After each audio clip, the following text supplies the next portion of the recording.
Kasabihan.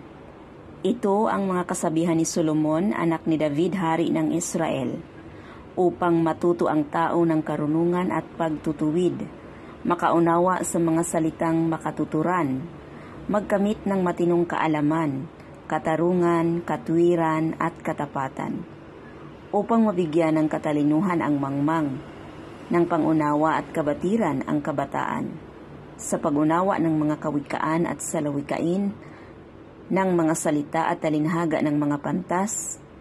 Makinig ang marunong, mararagdagan ang kanyang natutuhan. Ang mahusay magpasya ay masasanay.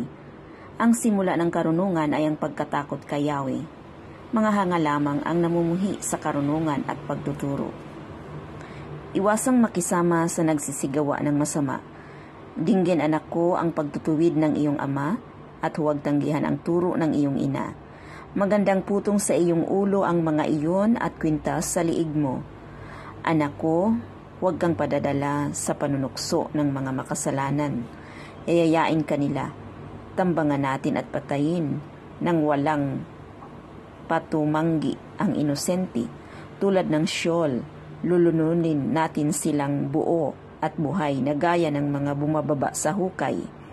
Mananamsam tayo upang punin ang kayamanan ang ating bahay. Makisama kayo sa amin at hati-hati tayo sa lahat. Anak ko, huwag kang makisama sa kanila. Lumayo ka sa kanilang landas. Masdan mo ang nagmamadali nila sa paggawa ng pagsama sa pagpatay.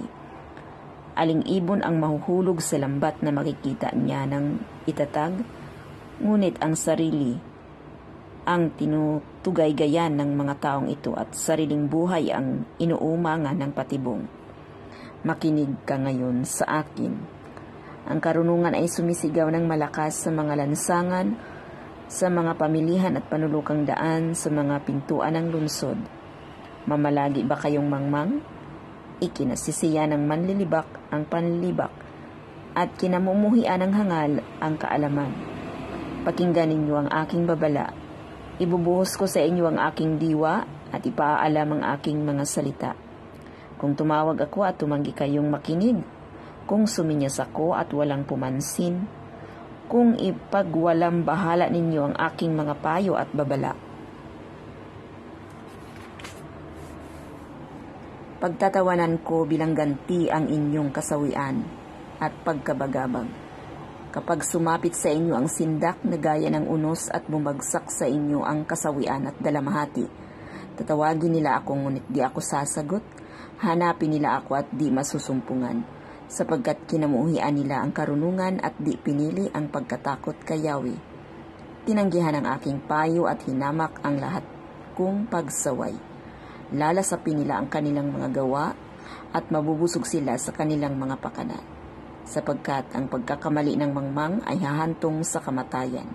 Ang di pagkilos ng hangal ay sa kapahamakan. Matiwasay naman ang makikinig sa akin, payapa, walang kinatatakutang masama.